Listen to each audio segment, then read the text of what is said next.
중국 상하이에서 CES 아시아 2018이 열렸습니다. 아시아 최대 규모의 가전 박람회인데요. 현대자동차는 CES 아시아에서 인공지능을 활용한 미래 모빌리티 실현 계획을 발표했습니다.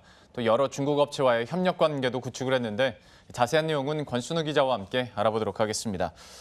이번에 CES 아시아에서 현대차가 어떤 모습을 보여줬는지부터 한번 큰 그림에서 정리를 해주시겠어요? 예, 그 지방선거 이슈하고 대북 이슈 때문에 거의 모든 이슈가 묻혀 있는데 예. 그 상하이에서 그 CES라 그러면 이제 세계 최대 가전 박람회잖아요. 그 CES 아시아는 아시아 지역에서 제일 큰 가전제품 박람회입니다.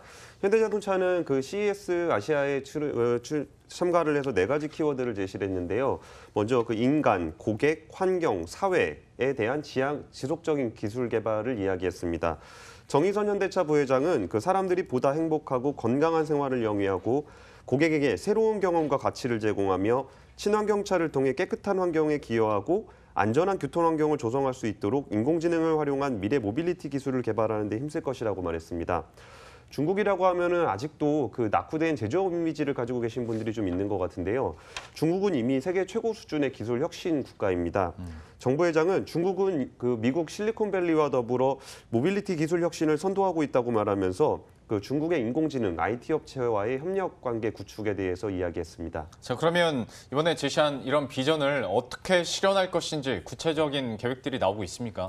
예, 일단 그 협력 관계, 기술 협력 관계를 이야기하면서 딥글린트라는 회사와의 그 협력 관계를 구축하겠다고 밝혔습니다.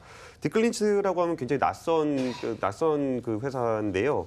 딥글린트는 2013년에 설립된 이제 창사한 지 5년 된 그 중국의 스타트업입니다. 그런데 영상 인식 기술에 있어서는 세계 최고 수준이라고 평가를 받고 있습니다. 딥글린트는 카메라로 찍은 영상을 이제 50m 밖에서 찍은 사진이라고 하더라도 그 사람의 얼굴을 개별적으로 인식할 수 있는 기술들을 가지고 있는데요. 지금 화면에서 보시는 것처럼 이렇게 저 많은 사람들의 그 얼굴을 다 인식해서 개별적으로 다 저장을 할 수 있는 기술을 가지고 있습니다. 예. 그래서 중국에서는 그 딥글린트를 중국의 감시자, 빅브라더라고 지칭을 하기도 하는데요. 그리고 딥글린트는 그 얼굴 인식뿐만이 아니라 차량의 번호판도 인식을 할 수 있고요. 이거를 이제 이걸 더해가지고 자율주행차를 개발하게 되면은 카메라로 인식되는 그 앞뒤에 있는 차들을 저렇게 인식을 해서 이 차가 어떤 진행 방향을 자율주행으로 결정을 할 수 있는 센서 기능을 하게 됩니다.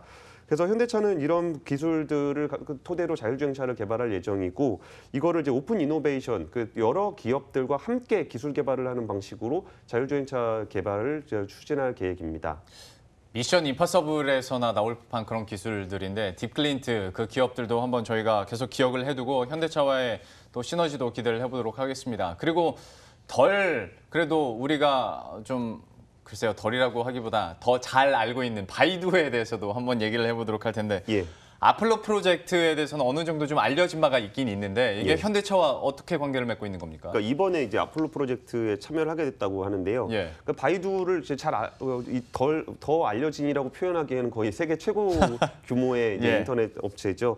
그 자율주행차는 전 세계적으로 연구가 진행이 되고 있는데 그 자율주행차 개발의 특징 중에 하나가 그 지역 기반이라는 것이 굉장히 중요합니다. 그러니까 미국에서 운행되는 자율주행차는 미국에서 개발이 되는 것이 맞고 중국에서 개발되는 거는 또 중국에서 이제 개발을 하고 있는데 이게 그 미국에서 아무리 좋은 자율주행차를 개발을 하더라도 중국에서는 쓸 수가 없거든요.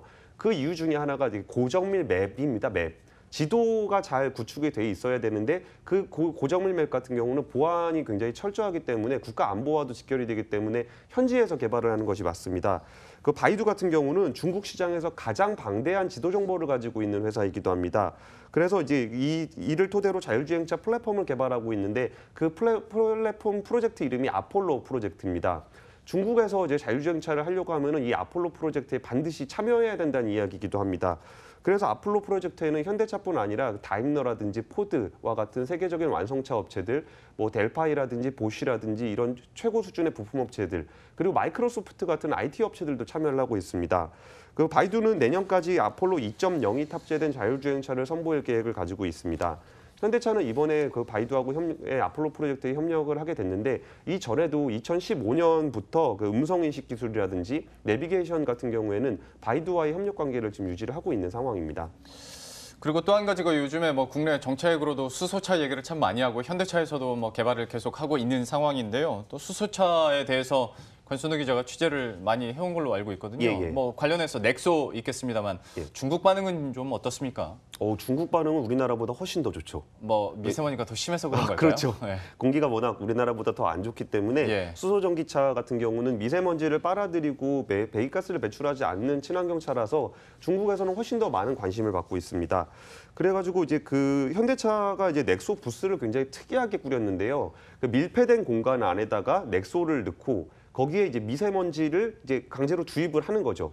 그리고 넥소가 이게 주행을 하게 되면서 미세먼지 농도가 낮아지는 모습을 그대로 보여주고 있습니다. 이따 영상이 나오면 더 자세하게 설명을 드릴 거고요. 중국은 세계에서 가장 공격적으로 친환경차를 개발하고 있는 국가이기도 합니다. 환경적인 측면도 있지만 산업적인 측면에서도 내연기관보다는 친환경차 쪽에 좀 더 강점이 있다라고 보는 건데요. 그래서 중국은 2030년까지 수소전기차를 무려 100만 대를 보급하는 계획을 가지고 있습니다. 지금 나오는, 화면에서 보이시는 예. 것이 지금 미세먼지가 지금 600 정도의 그 미세먼지가 들어가 있다는 거고 예. 넥소를 굴리니까 지금 540으로 떨어지고 PM2.5는 0까지 떨어지는 18 저렇게 떨어지는 모습들을 보여주는 겁니다. 굉장히 시각적으로 보여줌으로써 중국 소비자들의 관심을 많이 받았습니다. 달리는 공기청정기라고 생각해도 될 것 같네요. 예, 예. 예, 그러다 보니까 아무래도 대기 오염이 심한 중국 측에서는 우리나라보다 더 반응이 뜨겁다라고 얘기를 해줬고 현대차 얘기 많이 했는데 기아차에서는 뭐 보여준 게 있습니까? 예, 기아차는 되게 소소하고 재밌는 걸 많이 보여줬는데요. 예. 그러니까 아까 전에 그 굉장히 혁신적인 국가가 됐다라고 말씀을 드렸었잖아요. 그리고 중국의 어떤 젊은층 같은 경우는 모바일에 우리나라 젊은이들보다 훨씬 더 익숙한 측면이 있습니다.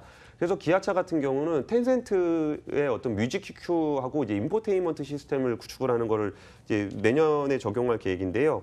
그 이번에 그 개발한 기술은 그런 겁니다. 이게 BTS 노래 좀 틀어줘. 그러면 실제 자동차가 그 소리를 인식해서 페이크 러브를 들려주는 그런 방식입니다. 그런 기술뿐 아니라 그러니까 시나리오 제어 기술이라는 것도 있는데 예를 들면 나 너무 졸려. 그러면 신나는 음악을 틀어주고 이게 예를 들어 날씨가 좀 우중충하다. 그러면은 좀 더 이렇게 감성적인 음악을 틀어주거나 아니면 지도상에서 내가 지도에서 여기 지역을 지나가고 있어. 그러면은 이 지역에 맞고 이 오늘 날씨에 맞는 음악을 틀어주는 그런 서비스입니다. 예. 그래서 기아차가 그 음악의 어떤 데이터베이스를 가지고 있는 텐센트의 QQ와 협력 관계를 통해서 인포테인먼트 시스템을 개발하겠다고 밝혔습니다. 참 소소하지만 가장 또 우리가 많이 사용하는 기술이 될 것 같은데요. 기아차에 대한 이야기까지 함께 해봤고요. CES 아시아, 현대차에서 내놓고 있는 기술력과 또 앞으로의 시너지도 기대를 해보도록 하겠습니다. 지금까지 권순우 기자와 함께했습니다. 고맙습니다. 감사합니다.